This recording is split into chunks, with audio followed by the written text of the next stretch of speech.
Alors, bonjour à tous, soyez les bienvenus, que vous soyez ici pour la première fois ou que vous veniez tous les dimanches. Nous sommes extrêmement heureux d'avoir ce privilège particulier de pouvoir nous réunir. Dans un monde où la confusion règne, il est bon de savoir que partout où nous allions, dans quelque ville que ce soit, dans quelque pays où nous nous trouvons, il y a des maisons comme la nôtre où nous pouvons rentrer et nous sommes automatiquement au milieu de frères et de sœurs parce que nous avons pour Père commun le Seigneur Dieu Jésus-Christ. Sentez-vous les bienvenus. Nous allons aujourd'hui nous retrouver dans 2 Pierre, chapitre 1, le verset 3. Et le titre de cette prédication est « La suffisance du Christ ». Il est certain qu'aujourd'hui, même parmi les chrétiens, être pieux n'est pas forcément une priorité. Je dirais même que certaines églises ont rejeté la piété. Et lorsque nous parlons de cette piété, en avons-nous bien la même définition? Et nous devrions, je dirais presque toujours, mais nous devrions en général commencer par là, la définition des mots. Est-ce que lorsque l'on parle, on utilise les mêmes mots, mais est-ce que ces mots veulent dire la même chose? Alors relisons ensemble cette partie de l'Écriture que nous allons étudier ce matin afin de prendre ce verset dans son contexte. Et je vais aussi demander à un volontaire qui voudrait bien se lever pour lire le verset qui est dans le second livre de Pierre, chapitre 1, les versets 1 à 3. 2 Pierre 1, versets 1 à 3, s'il vous plaît. De la part de Simon-Pierre, serviteur et apôtre de Jésus-Christ, à ceux qui, par la justice de notre Dieu et Sauveur Jésus-Christ, ont reçu une foi aussi précieuse que la nôtre. Que la grâce et la paix vous soient données avec abondance, par la connaissance que vous avez de Dieu et de Jésus, notre Seigneur. Sa divine puissance nous a donné tout ce qui nous est nécessaire pour vivre dans l'attachement à Dieu, en nous faisant connaître celui qui a appelé à participer à sa propre gloire et à sa bonté. Amen. Merci.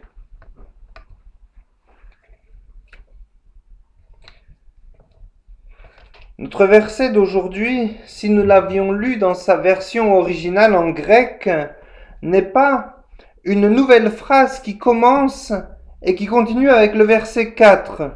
Comme c'est peut-être bien le cas dans vos Bibles. Au contraire, ce verset est la suite d'une même phrase qui commence dès le verset 1, qui continue avec le verset 2 et qui se termine au verset 3 par un point et non par une virgule. Voici sur la diapo comment le verset se présente en grec. Nous voyons qu'il commence au verset 1 et qu'il se termine au verset 3. Certaines versions, surtout dans les Bibles anglaises, les versions récentes, traduisent le verset de cette façon. Mais je vous laisse comparer avec vos propres Bibles et cela n'a que peu d'importance. Simplement, ces 3 versets forment l'introduction complète de l'épître de 2 Pierre. C'est pour ça que je relève ce point. C'est une phrase qui, dans son entièreté, est finalement l'introduction de cette épître de 2 Pierre. Comme beaucoup d'autres passages du Nouveau Testament, 2 Pierre se préoccupe beaucoup de nous dire comment reconnaître, et nous en parlions ce matin avant que le culte commence, comment reconnaître les faux docteurs, les faux enseignants qui sont dans l'Église. Une grande partie de l'accent mis par Pierre dans son épître est mise sur la conduite de ses enseignants qui semblent encourager la licence morale.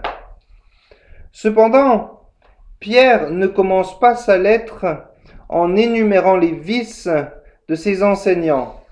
Il semble plutôt mettre l'accent sur la piété, qui est évidente dans la vie de tous les vrais croyants, aussi imparfaite que cette piété puisse être. Dans le passage d'aujourd'hui, nous lisons « Sa puissance divine nous a accordé » Sa puissance divine nous a accordé tout ce qui a trait à la vie et à la piété. C'est le verset d'aujourd'hui, verset 3. Sa puissance divine nous a accordé tout ce qui a trait à la vie et à la piété. C'est le passage que nous étudions ce matin. Jésus ne sauve pas seulement des conséquences du péché. Jésus ne sauve pas seulement des conséquences du péché, il nous donne aussi tout ce dont nous avons besoin pour la sainteté. Nous devrions avoir, chacun de nous, par la puissance du Saint-Esprit, la capacité de résister au péché. Pour cette raison, pour la véritable raison que nous sommes l'habitat de l'Esprit Saint.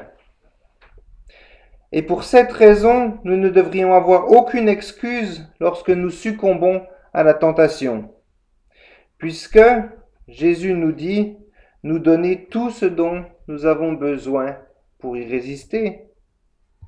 Il est évident que nous allons lutter contre le péché jusqu'à notre mort, c'est une évidence, et c'est lors de cette lutte incessante que tous les vrais croyants deviennent de plus en plus habiles à déjouer les pièges du malin.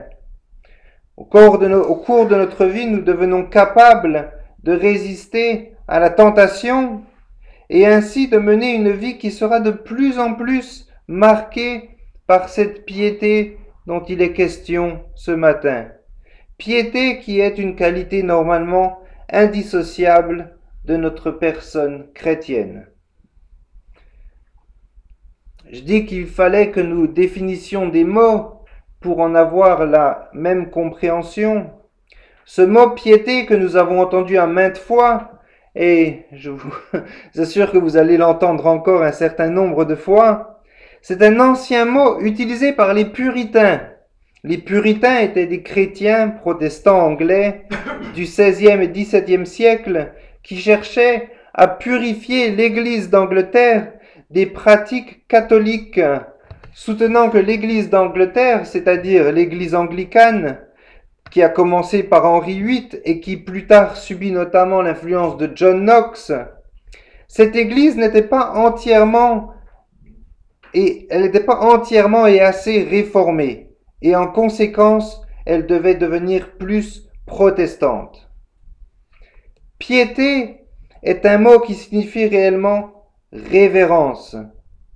Révérence devant Dieu et devant sa parole.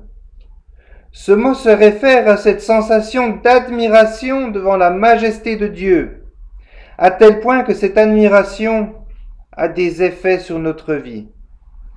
Cette admiration a des effets sur la façon dont nous louons, des effets sur la façon dont nous travaillons. Comment nous comportons-nous avec nos collègues, nos relations sociales, mais surtout, et le plus important, notre attitude lorsque le rideau tombe et que nous redevenons seuls. Notre attitude lorsque le rideau tombe, que nous redevenons seuls, livrés à nous-mêmes dans la cachette de notre intimité. Cette piété, cette révérence est une transformation intérieure nous amenant à vraiment prendre Dieu au sérieux. Prendre Dieu au sérieux. Pas seulement lorsqu'on lit la Bible ou qu'on vient à l'église, mais le prendre au sérieux à chaque moment de notre vie. Cette disposition intérieure fait naître en nous une joie plus grande et un plaisir toujours plus croissant dans le Seigneur. Mais pour que ce message soit bien clair, je vais commencer par décrypter un concept biblique qui était très cher à Martin Luther et qu'il est, à mon avis, aujourd'hui indispensable de comprendre. Nous sommes dans une situation délicate. Nous avons tout ce qu'il nous faut pour la piété. Cela nous est pourvu par Dieu, nous dit la parole. Nous ne pouvons donc pas dire que nous ne sommes pas équipés. Mais, vous savez comme moi que nous restons toujours pécheurs de par notre nature. La vérité est que nous sommes tous semblables à l'apôtre Paul. Nous faisons ce que nous ne voulons pas faire et ne nous faisons pas ce que nous voulons faire. Comment alors expliquer cette dissonance avec ce verset de Pierre? Ce verset qui dit que nous avons tout ce qu'il nous faut pour la piété. Jésus nous donne tout ce qu'il nous faut pour cette piété. Mais au final, on reste des pécheurs. Comment expliquer cette dissonance autrement qu'en se sentant coupable de ne pas avoir la puissance divine nécessaire qui mène à cette piété si importante, fruit de notre sanctification? La réponse est élaborée par Martin Luther, qui utilise les termes simul, justus et peccator. S'il y a une formule qui résume et capture l'essence de la Réformation, c'est bien cette phrase. Simul, justus et peccator. Le mot simul est en français le mot simultanément, qui signifie en même temps ou à la fois. Justus est le mot latin pour juste ou justice. Vous savez tous aussi ce que le mot est signifie. Si vous le lisez en français, il s'agit de la conjonction et. Alors que peccator, que veut dire peccator? À la fois juste et pécheur. Nous sommes à la fois justes et pécheurs. Avec cette formule, Luther voulait dire que dans notre justification, nous sommes à la fois et en même temps justifiés et pécheurs. Même si cela semble contradictoire, nous sommes maintenant justifiés devant Dieu. C'est une certitude. Si nous nous présentons devant Dieu maintenant, nous sommes justifiés. Nous pouvons nous approcher de lui. Sous une autre perspective, nous sommes des pécheurs. Nous le savons, nous en sommes certains, car le Saint-Esprit continue à nous convaincre de notre péché, jour après jour.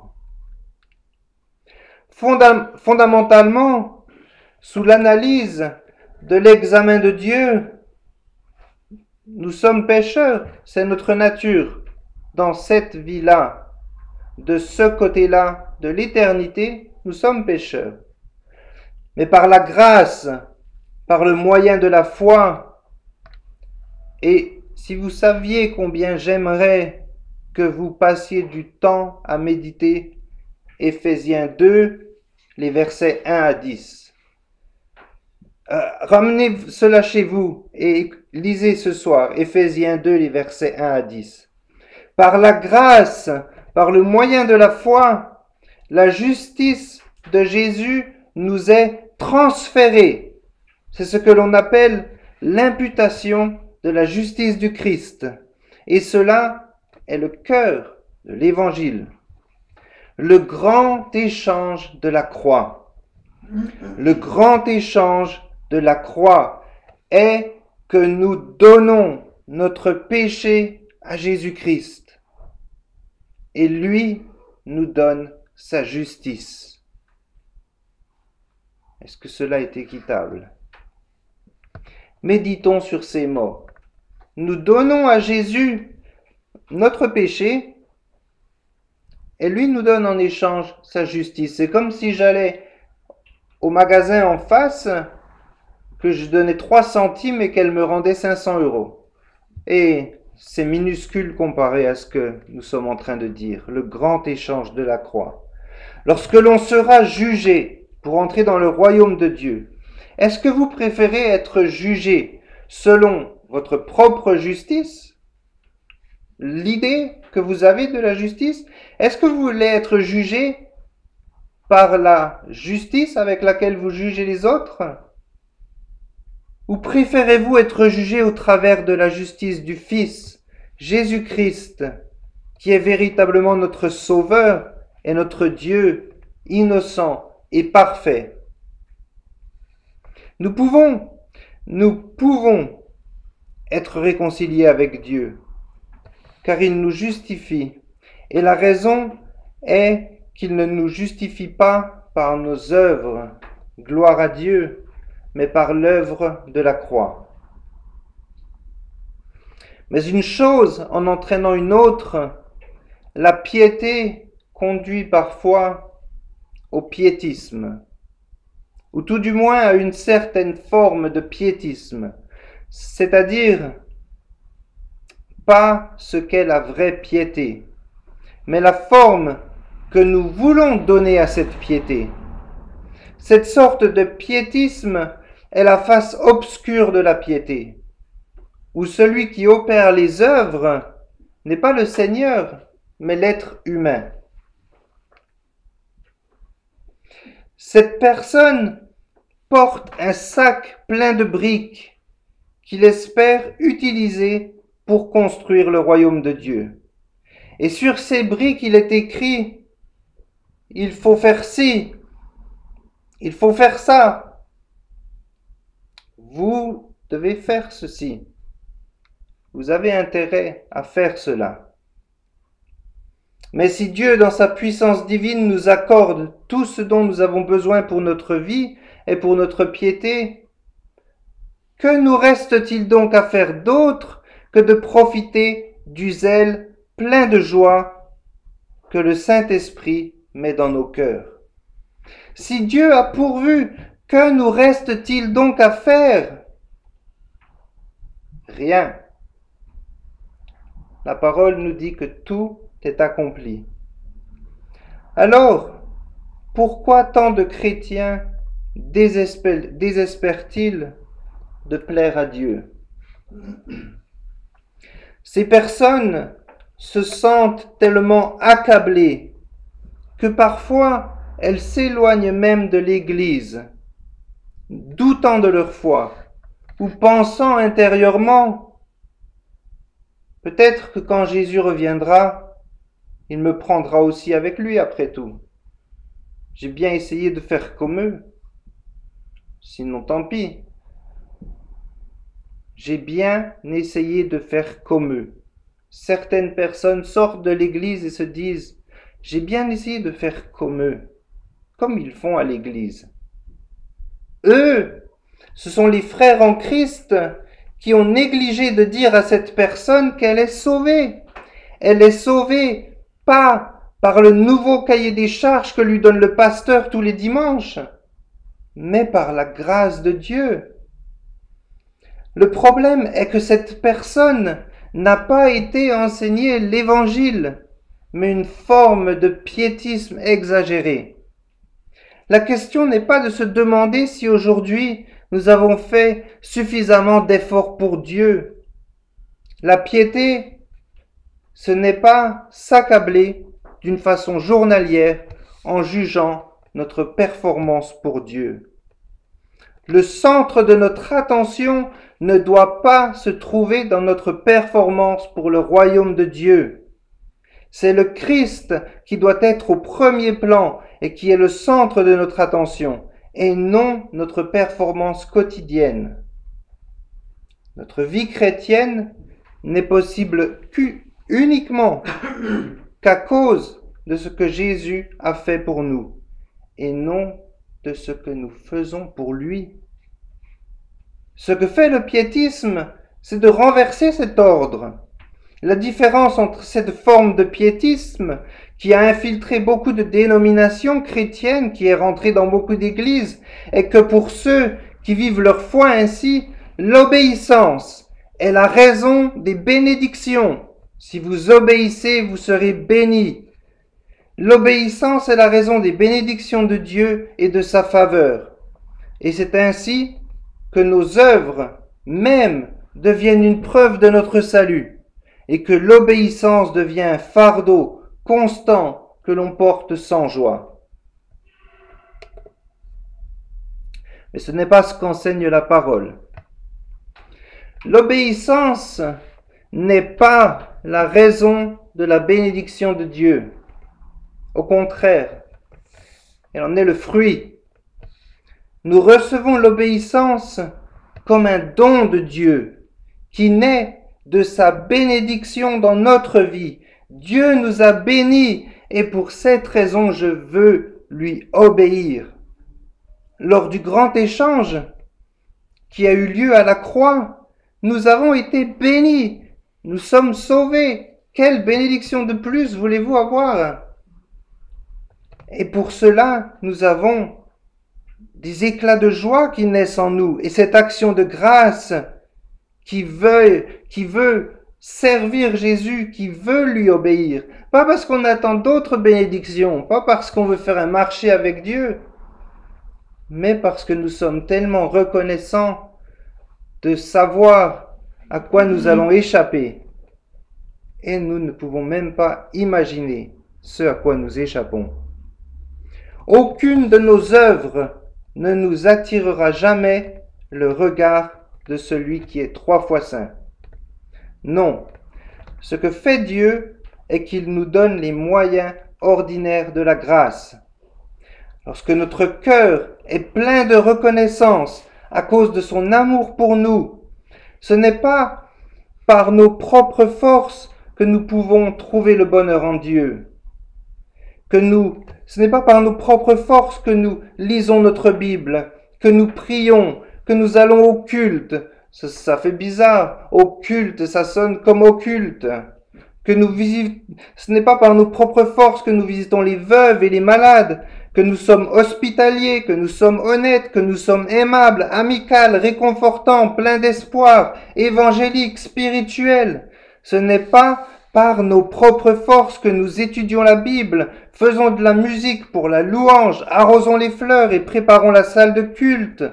Ce n'est pas par nos propres forces que nous cuisinons pour une agape ou passons des heures dans la poussière à refaire l'électricité du bâtiment qui nous sert de temple aujourd'hui.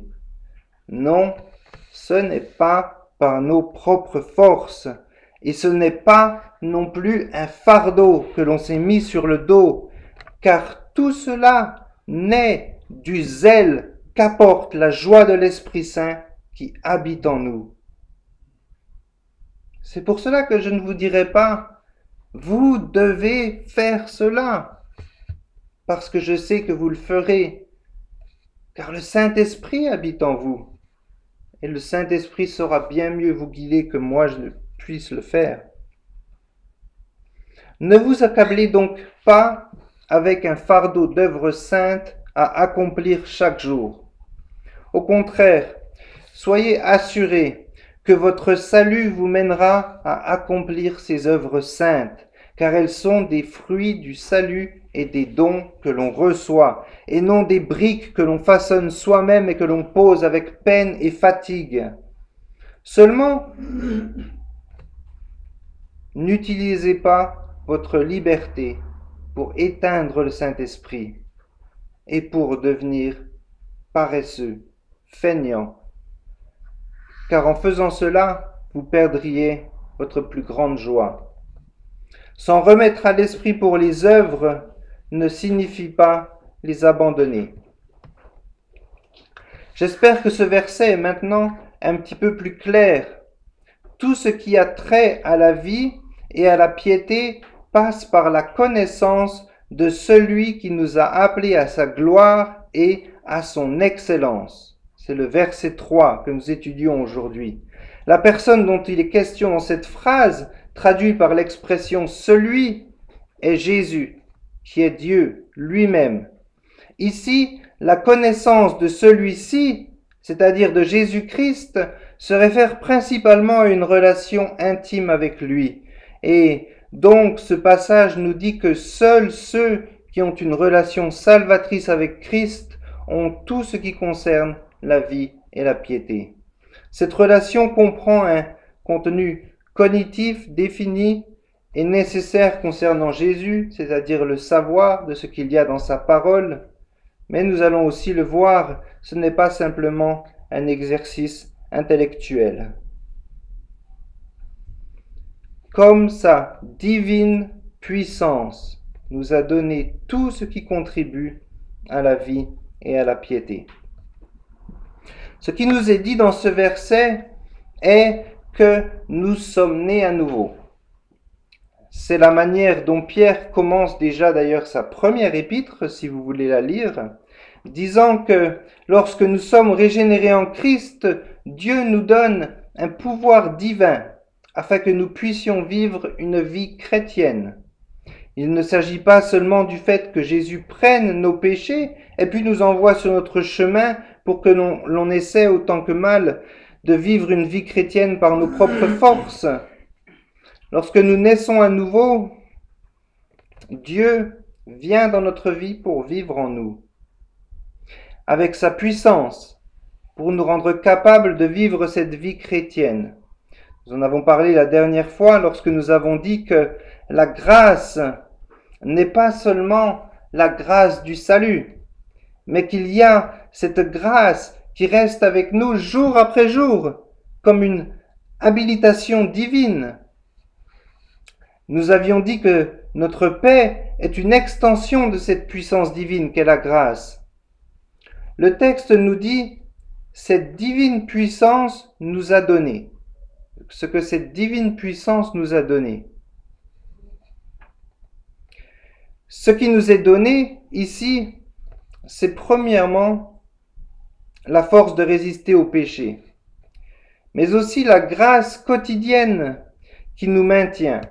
C'est donc bien cette puissance qui nous rend capables. Cette puissance divine est une extension de la puissance divine de Jésus. Cette puissance qui vient de Jésus, il nous accorde tout ce qui concerne la vie et la piété. Cela est extraordinaire. C'est ce que nous appelons la suffisance du Seigneur Jésus-Christ. Si quelqu'un est un chrétien et qu'il est un vrai croyant en Jésus-Christ, cette personne possède déjà dans un certain sens tout le Christ dans son ensemble. Dès les premiers jours où nous avons cru, cette puissance du Christ est entrée dans notre vie, nous donnant les ressources nécessaires pour vivre une vie de piété, une vie pieuse. Nous ne commençons pas, en général, notre vie de chrétien directement avec cette sagesse particulière, mais la piété se forme petit à petit alors que nous devenons matures en Christ. Et si je dis cela, c'est aussi car nous n'avons aucune excuse, car nous sommes plus qu'adéquatement approvisionnés, nous dit le verset. Nous sommes plus qu'adéquatement approvisionnés avec tout ce dont nous avons besoin dès que nous commençons à vivre notre vie avec le Seigneur Jésus-Christ. Il est évident que nous n'arriverons jamais à une vie parfaite, mais un aspect de cette piété, nous dit 1 Timothée 6, verset 6, est le contentement. C'est le contentement qui nous conduit plus loin sur ce chemin de sainteté. Chaque jour, nous grandissons dans la grâce et dans la connaissance de Jésus-Christ. Et cette croissance ne s'arrête pas, car il n'y a que deux solutions. Grandir avec Dieu ou s'éloigner de Dieu. Il n'y a que deux solutions. Il n'y a pas de troisième solution. Il est impossible pour un chrétien de rester sur ce que l'on appelle un plateau, c'est-à-dire être toujours au même niveau. On ne peut que croire en Christ de plus en plus et voir ses miracles agir dans notre vie ou s'éloigner de lui. Et cela se passe d'ailleurs de la même façon pour beaucoup de choses dans la vie. C'est ce que je dis à mes élèves qui prennent les cours d'anglais. Je leur dis que soit ils peuvent continuer à s'améliorer en parlant avec des gens, en parlant en anglais de plus en plus, en lisant, faisant des exercices sur Internet, soit la deuxième solution, c'est qu'ils ne fassent rien et que petit à petit ils oublient ce qu'ils ont appris. Ainsi, l'apôtre Pierre parle de tout ce qui concerne la vie et la piété. Et le mot vie ici fait référence à la vie éternelle, à cette vie abondante, comme Jésus déclare nous donner dans Jean 10, verset 10, qui est la vie chrétienne. Cette vie éternelle que nous avons en abondance fait naître en nous les signes de la piété. Jésus dit que tout bon arbre porte de bons fruits, et dans le verset de ce matin, nous voyons que la piété accompagne toujours la vie éternelle. Lorsque l'on reçoit la vie éternelle, nous sommes redirigés, nous sommes mis sur une nouvelle voie, sur un nouveau chemin. C'est un nouveau voyage qui commence, un nouveau cheminement dont chaque expérience et chaque rencontre va nourrir ce don croissant qui est celui de la piété en nous. Mais la Bible nous dit aussi que si nous ne pratiquons pas ces dons, ils nous sont tout simplement repris. Maintenant que nous avons fait la distinction nécessaire, nous pouvons dire que cette piété est une forme de contentement. Elle est ce que l'on appelle la suffisance de Jésus pour notre vie.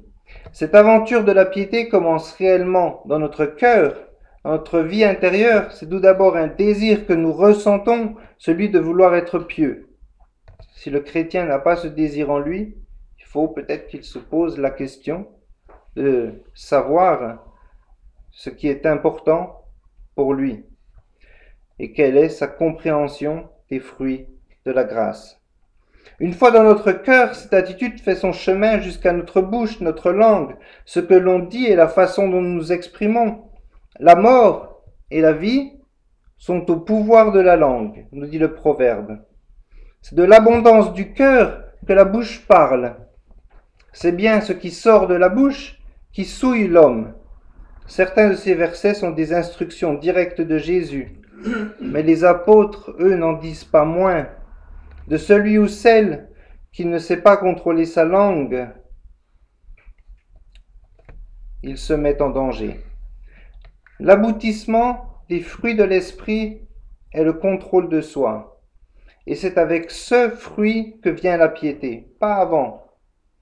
Enfin, cette piété intérieure va commencer à changer nos actions et nos actes, aller jusqu'à transformer notre façon de réagir aux événements. La transformation qui naît dans le chrétien, qui se conduit avec tempérance, est celui qui ressemble à cet arbre près d'un fleuve d'eau vive et qui porte son fruit en sa saison. Maintenant, je voudrais, avant de terminer, faire une petite pause et demander à quelqu'un s'il veut bien lire dans 1 Timothée au chapitre 6, les versets 3 à 5.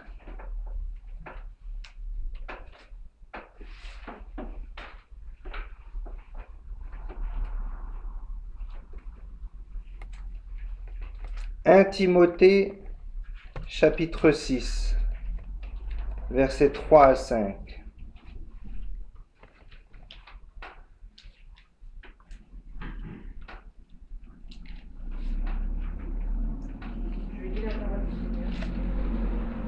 Quelqu'un enseigne une autre doctrine qui n'est pas d'accord avec les véritables paroles de notre Seigneur Jésus et avec l'enseignement de notre religion. Il est gonflé d'orgueil et ne sert à rien. Il a un désir maladif de discuter et de se quereller à propos des mots. De là viennent des jalousies, des disputes, des insultes, des soupçons malveillants et des discussions sans fin entre les gens qui ont l'esprit faussé et qui ne connaissent plus la vérité. Ils pensent que la religion est un moyen de s'enrichir. Certes, la religion est une grande richesse pour un homme s'il se contente de ce qu'il a. En effet, nous n'avons rien à porter dans ce monde et nous n'en pouvons rien l'emporter.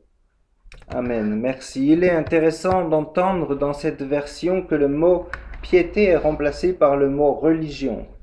La religion, l'ensemble des règles qui dirigent le culte.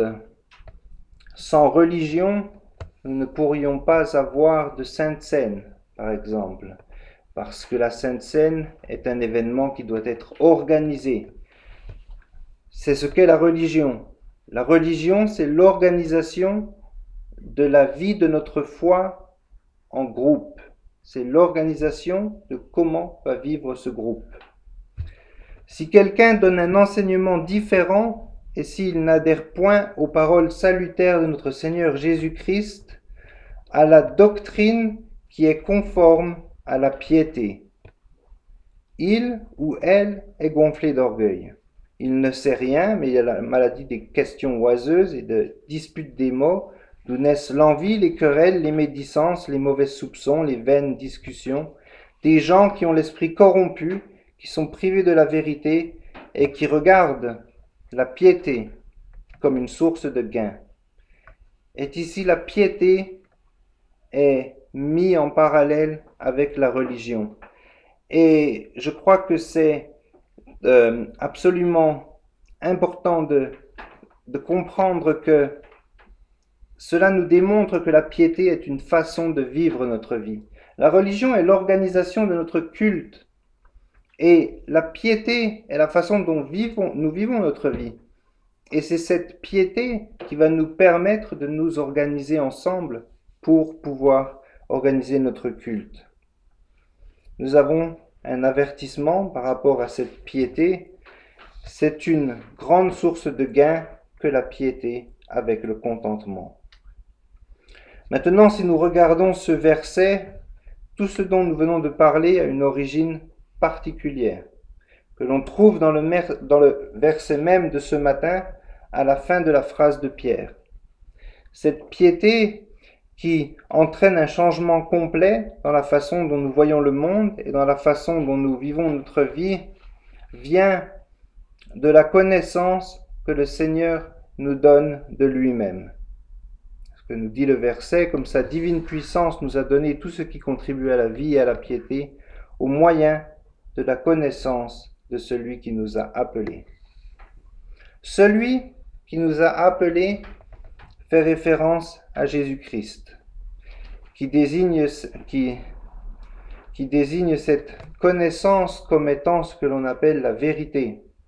Cela n'est pas juste une forme de connaissance intellectuelle, mais aussi une connaissance émotionnelle venant du cœur. Cette connaissance est une connaissance qui est personnelle et qui est intérieurement, qui impacte directement notre âme. Cela n'a rien à voir avec un savoir superficiel. Ce savoir pénètre notre cœur et notre âme et l'essence même de notre être. Pierre nous rappelle aussi ici comment nous en sommes venus à cette connaissance de Dieu. Voici l'expression que Pierre utilise. Il dit que c'est au moyen de la connaissance de celui qui nous a appelés. Et la façon dont il nous a appelés est par sa propre gloire et par sa vertu. Cet appel est nommé l'appel efficace de Dieu. Il a lieu lorsque Dieu s'est souverainement, dans sa volonté, emparé de nous et nous a mis en relation avec Jésus-Christ. Nous l'avons dit lors de la première prédication avec le premier verset, il s'agit de cette foi que nous avons reçue, nous dirigeant maintenant dans une direction complètement opposée à celle de notre ancienne vie.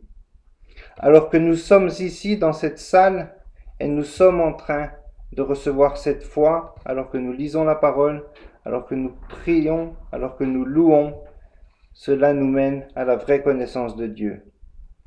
C'est vrai qu'il s'agit ici d'un verset extraordinaire et encourageant, ce verset 3, que l'on sauterait, que l'on passerait par-dessus si l'on ne faisait pas attention. On dit, je vais lire le second épître de Pierre, et on lit l'introduction et puis on continue. Qui s'arrêterait au verset 3?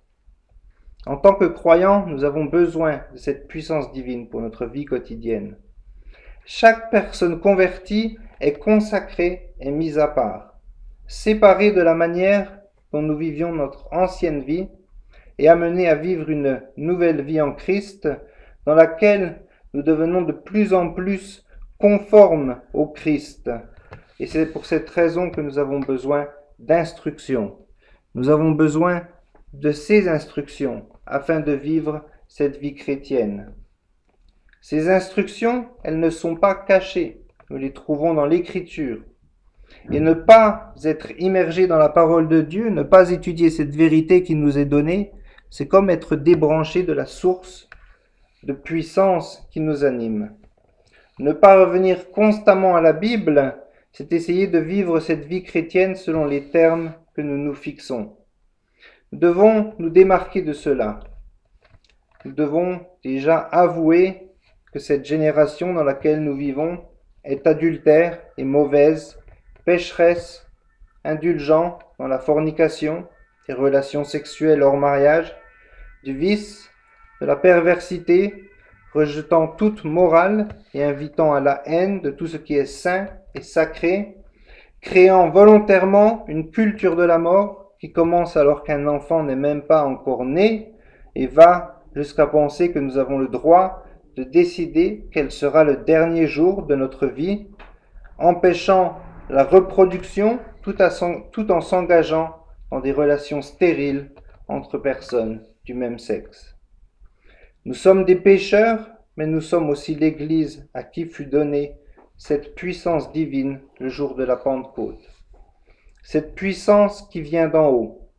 Si nous voulons rester forts et être tels des arbres plantés près des courants d'eau, comme le dit Jérémie, nous voulons méditer la parole de notre Dieu jour et nuit. Et je ne suis pas en train de vous dire, vous devez lire vos Bibles plus souvent. Ce que je suis en train de vous dire, c'est que je sais que vous lirez vos Bibles plus souvent parce que vous êtes sauvés et que le Saint-Esprit travaille en vous. Nous voulons rester forts, nous voulons être tels ces arbres pleins de vie, méditer la parole de Dieu jour et nuit, et pas parce que nous voulons absolument faire ce culte personnel qui nous culpabilise chaque fois que l'on ne le fait pas, mais parce que si nos racines ne sont pas plantées dans la source du salut, nous devons vraiment nous demander qui contrôle notre vie. C'est de cette façon seulement, avec l'aide de la communauté des saints, que nous rendrons honneur à la foi, cette grâce, cette paix et aujourd'hui cette piété que nous avons reçue. En conclusion, j'espère que ce moment passé ensemble avec la parole est encore une fois un dépôt que Dieu laisse dans votre esprit, dans votre cœur. Nous avons tous besoin d'être rappelés qu'il nous a été donné une puissance divine par le Christ, afin que nous soyons capables de vivre cette vie en tant que chrétiens, selon la piété qui est la révérence nécessaire dont nous avons besoin pour nous exprimer devant Dieu. Le principe actif qui déploie cette puissance dans notre vie est de grandir dans la vraie connaissance du Seigneur Jésus-Christ. La foi vient de ce que l'on entend, et ce que l'on entend vient de la parole du Christ. Ainsi, tout cela rentre dans nos oreilles, commence dans notre esprit, pour descendre ensuite et faire travailler le cœur. Cela afin d'activer notre volonté. C'est un ordre des choses que l'on ne peut pas changer. Ça commence par l'esprit, puis ça atteint les affections, les sentiments, pour mettre en route notre volonté. Que le Seigneur fasse que ce principe fonctionne parfaitement dans la vie de chacun de nous, afin que nous profitions pleinement de cette paix qui nous est multipliée, et nous nous retrouverons ainsi dans la joie et dans le contentement divin qui remplit notre cœur, simplement parce que Christ nous est suffisant et sa puissance divine est tout ce dont nous avons besoin aujourd'hui et chaque jour de notre vie. Et rien de plus, ni rien de moins, ni rien d'autre que le Christ et le Christ seul. Je vous invite à prier.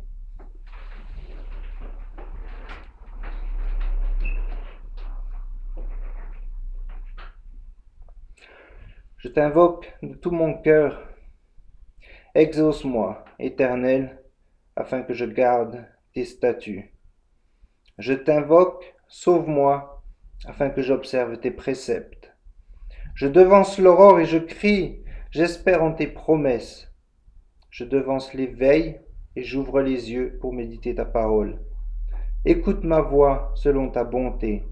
Rends-moi la vie selon ton jugement. Amen.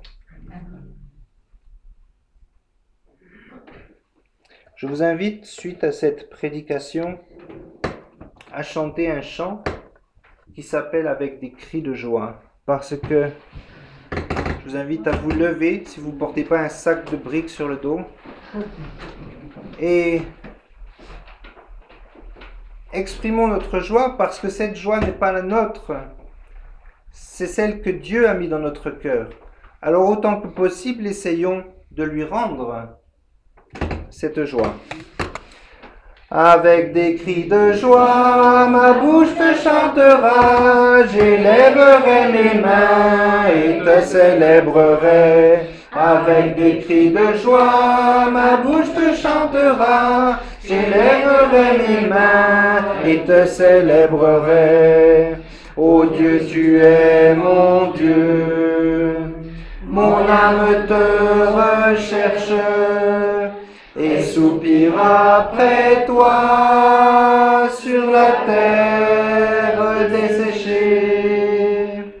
Avec des cris de joie, ma bouche te chantera, j'élèverai mes mains et te célébrerai. Avec des cris de joie, ma bouche te chantera, j'élèverai mes mains et te célébrerai. Lorsque je pense à toi, et seul est sur ma couche, toi l'éveil de la nuit.